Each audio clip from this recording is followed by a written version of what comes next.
What's happening, everybody? Welcome to Rise of Flight Unlimited with Tuffy the Great. So this is a game that I haven't really played that much of, but I can tell you it is ridiculously hard. Um, my journey with simulation games started with a game way back in the day. It was called Red Baron, and it was a World War One flight simulator. It was very, very basic, but it was pretty cool, and I really enjoyed it. I played the entire war from 1916 to 1918 just multiple times.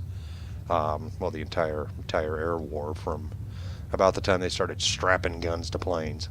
But this one is an updated version, and they have done an absolutely amazing job with it. The aircraft flight models are amazing. The damage models, the way the planes take damage and fold up and crumple the way they would with these wooden cloth aircraft. The way they handle each plane handles differently based on actual physics and handling characteristics of each aircraft. They're absolutely it's a really great game. It is several years old. I think it's about 7 years old, and they have updated the flight models and they've updated the graphics. The one area that I've seen that it really shows its age is in the training campaign. The model for the cinematics, I'm using my quotation fingers, cinematics, of when you're talking to your flight instructor, you can tell that the human modeling has not aged well over the last 7 years. But we're going to start a campaign, and I want you guys to tell me if this is a video series that you would be interested in. Is this something that you would watch? So we're going to start a career here, and we are going to choose a theater where we have the Western Front and we have the channel map. The Western Front is kind of cool, so let's check the Western Front. This is the one you get with the game by default. The British channel you have to unlock. So let's check the Western Front, and I want to start this in September of 1916. I want to make sure that this goes as far as it possibly can. We can get as many videos because it's basically going to be a 2.5 year war of missions darn near every day, if not every other day. So right now we have a couple of options on the Western Front map. We have some French escadrilles and a couple of British ones, it looks like. What's this one flying? The number 23. That's a bomber squadron. They're flying a FE-2B. A couple of French escadrilles, a couple of British units here. Let's see, they're flying the FE-2. It really depends on what you want to do with the game. Most of the time, if you pick like a bomber squadron, you'll spend most of your time bombing targets or doing recon missions. If you can pick a fighter squadron, you'll spend a lot of time doing escorts and patrols. You have a lot of things with the Germans. You can pick the Germans as well. The Josta 4, these guys are flying the Halberstadt. Josta 2, they are flying the Fokker E3, which is the old school monoplane. It was one of the first combat aircraft. And these guys, this is a bomber recon. It's the Roland C2A. Let's go down here farther south to Escadrille number 12. They are flying the Newport 17. Okay. We might go with those guys. Not a big fan of the 17C1. The 17 was one of the first ones. Now the Germans with these, where is it? There it is. With these old monoplanes, they figured out airplanes in the beginning of the war were used as reconnaissance and oftentimes bombers. You know, the pilot there would be a seat in the back, and the guy would basically have 5 or 6 bombs in the compartment with him, and the plane would fly over the target, and the quotation fingers here, bombardier, would pick up the bombs and throw them out of the cockpit. That was the earliest bombings. The first air-to-air kill was recorded, I believe it was a German pilot that recorded the kill. When these these monoplane reconnaissance aircraft would encounter each other, they would try to get above each other, and they would pull out their personal sidearms and shoot at each other. And I believe a German reconnaissance pilot actually shot down a French reconnaissance pilot. And, of course, the only way you could really do that with, 7 rounds in a 45 or 8 rounds in a Luger or anything like that is to hit the pilot. So they would get into these turning circles, these turning battles, and they would just shoot at each other. And a lot of times they just ended with the pilots running out of ammunition and going their separate ways. But one time the Germans figured it out, and they scored an air-to-air kill like I said, I think it was the Germans. I probably should have done my legwork on this, but I didn't. Um, and they said, wait a minute, these things are incredible. We can use these as combat machines. So the Germans, the biggest problem that the Allies and the Germans had was figuring out a way, especially the Germans, because they were only flying these monoplanes. At this point, when the air war heated up and began in the Western Front, the Allies were flying biplanes, and they couldn't get the machine guns to shoot through the propellers. They would start shooting, and basically what happened is the pilot would shoot his own propeller off, and that pretty much took him out of the fight. No effort required on the enemy's part. So what they ended up doing is, if you look at, I think it was escadrille number 48 here, if you look at the Newport 17C1 GBR there, real close, the gun is actually on top of the wing, and that's how they solved the problem, was by putting the gun on top of the wing. But the Germans figured it out with the monoplanes, and they actually made it a timer so that the bullets fired in between the propeller as it spun. And they were the first ones to figure it out, and the Allies got it down. So I'm not a big fan of these monoplanes. I think they're a little goofy. We do, as the war progresses, you do get new equipment. This is particularly a bombing reconnaissance. So I think, what's escadrille number 31 got? They've got Newport 17. So you know what? We're going to go with the LEMS squadrons, the escadrille number 31, and we're going to be a French guy. So let's do that. We'll click next. So the first thing we're going to do is we are going to pick what we look like, and we want to be a dashing fighter pilot. We want to be a dashing French fighter pilot. I think, guys. Yeah, look at this guy. He looks kind of like a little troll there, don't he? And we got the pompadour there. Nope, this guy looks pretty dashing. Most of these guys are pretty goofy looking. Let's go with this guy. He looks pretty So we're gonna change our name from Francis, because we don't want to be Francis Durand. We are gonna be Tuffy Legrand, which is French for Tuffy the Great. 25? Yeah, I wish. We can change the age if we want to. We can't pick our rank at the moment, but what we can pick is we can pick kind of our backstory. So we can go with French laborer, French traveler, nobleman from Normandy, military family from the south, Italian nobleman, Belgian nobleman, or a craftsman from French Indochina. Let's say we have a strong military background, and then it gives you like a biography, basically saying that I come from a military family. We started in the end of the French Franco-Prussian War, and my father coached me into joining the military, blah, blah, blah, blah, blah. So let's do this. We'll click Ready Up, and we will join our squadron. There we are, Tuffy Legrand. Should I do this in a French accent? I could do this in a French accent. Maybe add to immersion. Alright, so we'll wait for this to load up here. It kind of takes a little bit. Welcome to the Western Front. Since this is your first day at the front, take some time to study the personnel roster and familiarize yourself with how things work around here. When you're ready, get started on the click next day to continue. Welcome to escadrille number 31. Happy hunting. That eagle looks kind of goofy. He's got his eyes up on his beak there, it looks like. Weird. And of course, it's got the bald eagle, which is the American. I don't understand that.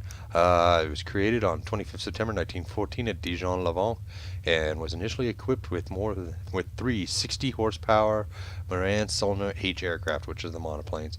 The squadron initially only had 4 pilots, who are under the command of Captain Raymond Young, and it was given the designation of MS-31. The following day, the squadron was moved to Tulle, where it will remain till 20 December.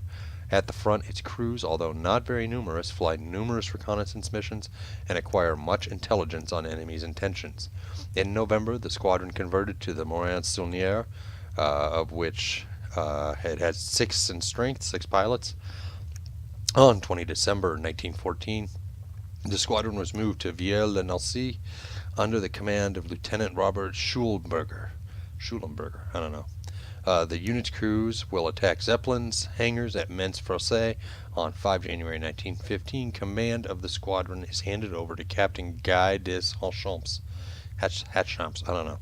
Several reconnaissance missions were flown to Espargas, Brie, and Spincourt, and the marshalling yards at Something something. French are bombed. Its crews fought several battles with pistols and carbines. The squadron's first victory, which was claimed by the crew consisting of Sergeant Les Jensen. Okay, so that's kind of cool. A little background. Our squadron, we are at Lems. Our squadron commander is Patrick Moreau. And right now there's a total of 9 pilots in the squadron. And of course we are at the very bottom. Nobody has any flight time. Nobody has any kills or score. And then it gives you a global ranking of the number of pilots in real life in the game who have joined this. We are number 1,707. Very cool. And then if you click on personnel room, it just gives you a brief overview of your pilot, which we've already done. My little biography there talks about any promotions or medals we've received, so which we haven't received any because we haven't flown yet, and this is taking a minute to load. I really regret. And of course it goes down to global statistics, which we are 39,230. All right, so let's go to next day.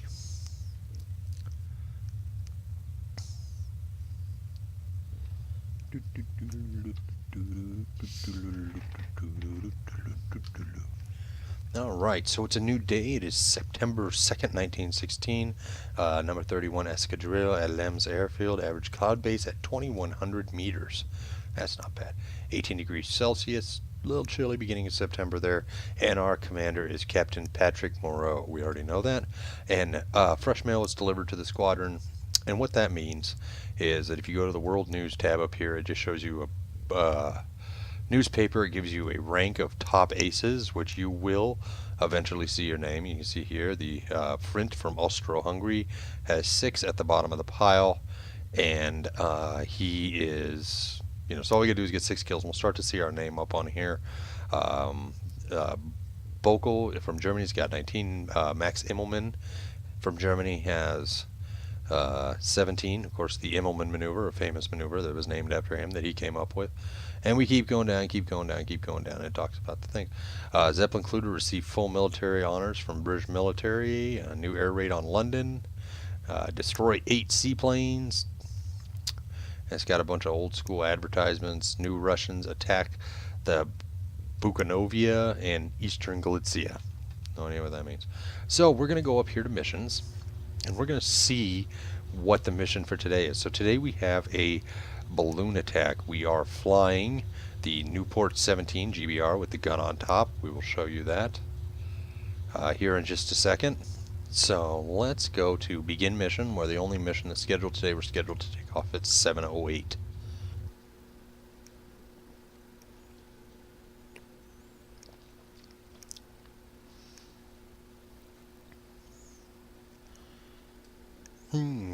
Takes a minute to load here. One of those early German monoplanes there. That is actually kind of a cool aircraft. That is a SPAD. That is one of the planes you fly in the early training missions of the game. It's not bad, actually. It's kind of a lot of fun to fly. It's pretty quick. It's maneuverable. It's definitely an interceptor fighter. One of the British bombers there you can see. Now the bomber packs you have to unlock separately. As you get later in the war, you start to be able to unlock these big bombers. It's actually a add-on pack that you have to buy off of the store. And that looks like a German Albatross, which is German design, came around in 1917. So at the beginning of every mission, you get this little inspirational quote. And today says, the most important thing in fighting was shooting. Next, the various tactics in coming into a fight. And last of all is the flying ability itself, said by William Avery Bishop with 37 victories. That's not too bad. So, of course, we are on September 2nd. Good conditions. The designated pilots is Pierre Dupois, is the leader. Wingman 1 is Bruno Petit. Wingman 2 is us, Tuffy Legrand. Wingman 3 is Timothy de Valliers. And Wingman 4 is Gustave Pichon, which, you can sound French. It sounds accurately French if you say it with a French accent. Alright, primary objective, follow your assigned route and destroy the enemy observation balloon marked on your map. Our infantry have been taking a beating and it must be brought down. Takeoff time is 7:08. Gentlemen, please proceed to your planes. So, here we are at our airfield, and what we're going to basically do is we're going to go 140 miles or kilometers an hour at 500 meters to the next waypoint, and we are going to pop here. This is the intermediate waypoint. We're going to be in V formation, and we're going to be at 2,000 meters, which is pretty high up there considering the balloons are only at about 1,000 meters. The action point is at 1,500 meters for 140 kilometers an hour in a V formation. Once we pop the balloon, we're going to turn around, and we're going to here at Verdun. Verdun was a big battlefield in World War II as well.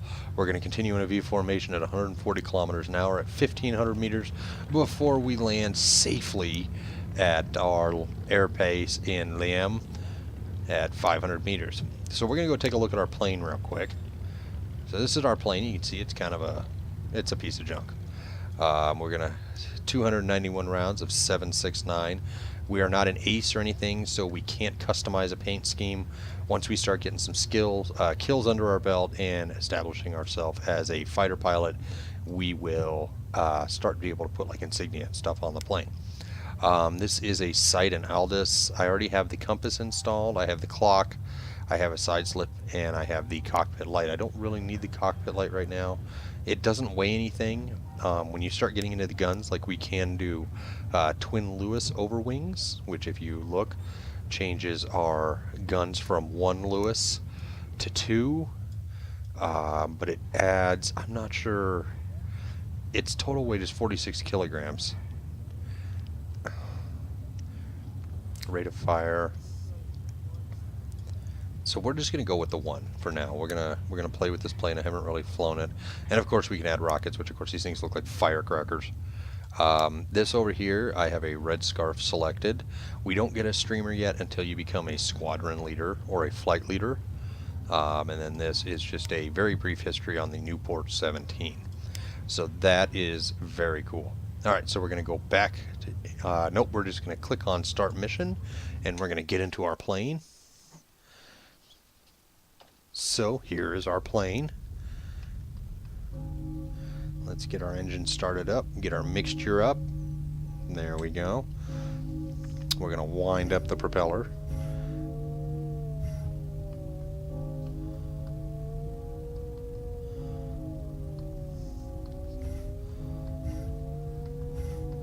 Hopefully this baby starts up here pretty quick. There she goes. Atta girl. Still waiting for the second wingman over there to start his engine up. There he goes. So I don't have like a track eye arm, so I have to use the D-pad to look around. Alright. Leaders off.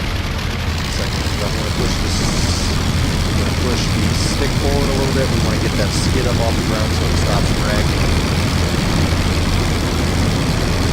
Alright, and we are up.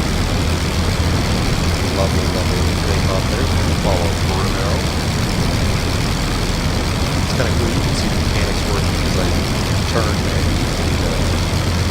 very rudimentary pulley levers, pulling on the ailerons.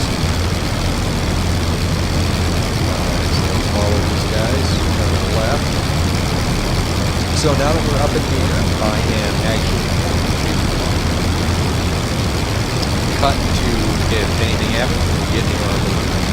So I will catch up with you guys in just a little bit. I just wanted to take a second to show you guys this. There is the western front, this black patch of scorched earth here. That is the western front. Kind of cool. It was really a no man's land. Absolutely needless. There's actually still parts of France that are completely affected by it, believe it or not. They find unexplored ordnance from World War I all the time. There are parts of French forestry that is so hazardous it's actually considered a no-go. So believe that or not, right? Alright, so now we're just kind of catching up with our buddies in the Newports. I just wanted to show you guys the detail. Of course, it looks all amazing when you get you're up here, but actually if you get a little closer to the ground, you'll see that it really wasn't designed to be seen at close range. It was designed to be seen from far away. But I mean, for a 7-year-old game and the updates to the graphics that they've done, actually it's really looks amazing. It's a really beautiful game.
did. This could be a nothing burger of an episode of Rise of Flight. We absolutely going to start to descend. Still climbing. Descending.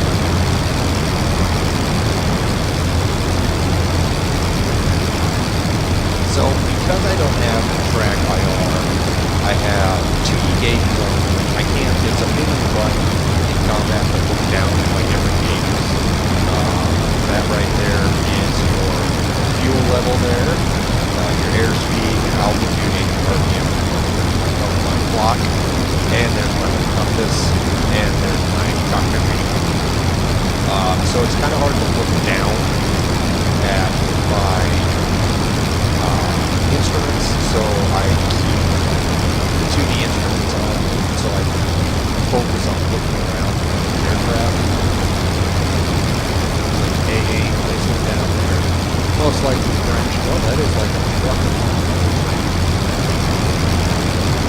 Alright, so we're starting to take some hits from enemy flak. Looks like we need to climb.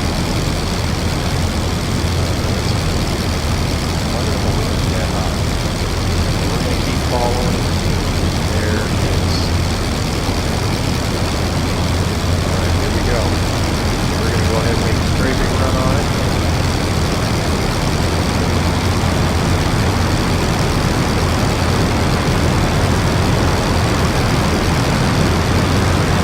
Real careful.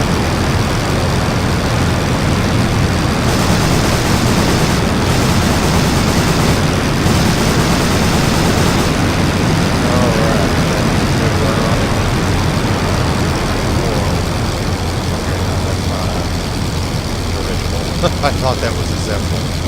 Alright, let's make another. Make a run on this guy here. It is descending. Basically what's happening is they are pulling it to the ground. So we're going to try to get below it.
I don't know where the squad mates are, but we're going to keep going after them. Darn it, that's our mission.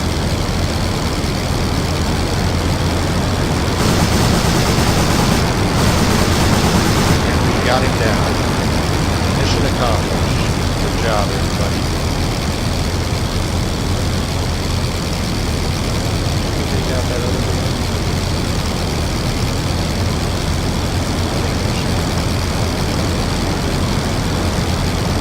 Couple.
abandoned us, we accomplished the mission. So Tuffy McGraw's career is off to an amazing start. So I will pause the video here, and we will rejoin and either we run into some enemy aircraft, or perhaps when we land. So I will catch up with everybody. All right, everybody, welcome back. We are rolling very quickly approaching our airfield. You can see right down here. There's that site. Go right to that site.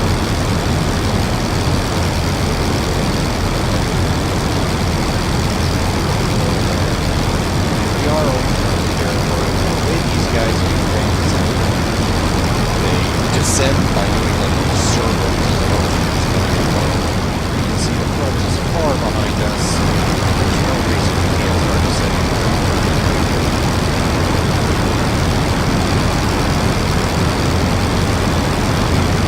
Drop altitude for 460 kilometers.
I don't know what in the heck is going on with my throttle.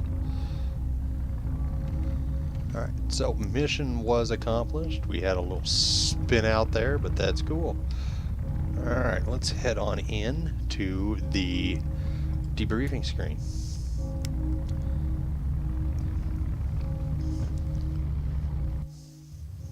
So we got a V for victory. Our primary objective was completed. We had 0 of 0 secondary objectives, and the mission itself took about 29 minutes.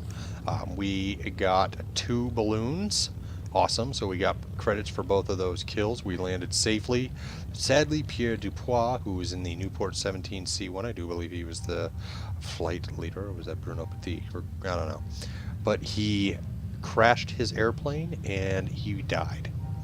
So we're going to drink to the memory of Pierre Dupois. Bruno is still in the air. All 3 of the wingmen are still in the air because we landed and quit the mission before they landed. So let's head in And this should be the report. It'll tell us that our mission was indeed a success and that we are an amazing pilot. We have been awarded the Croix de Guerre. So we got some kind of French medal. So we have 2 balloon kills. Sadly, Pierre Dupois, who was in fact the flight leader in his Newport 17, he perished. We don't know if he was shot down. We don't know if he just crashed. We don't know what happened. The mission was completed. It was considered a success despite the loss of Pierre, who was killed in action. So that is it for this episode of Rise of Flight with Tuffy Legrand. If you liked what you saw, let me know. Maybe I'll do more of these videos. This is a game that I've been having a lot of fun with. So I'd like to do more videos on this, maybe add them to the World of Warships and American Trucking Simulator videos that I subsequently do. But if you liked what you saw, go ahead and give the video a thumbs up. Tell me what you thought about it. And go ahead and give the channel a subscribe. Show it some love. And that's it for today. I'll talk to you guys later.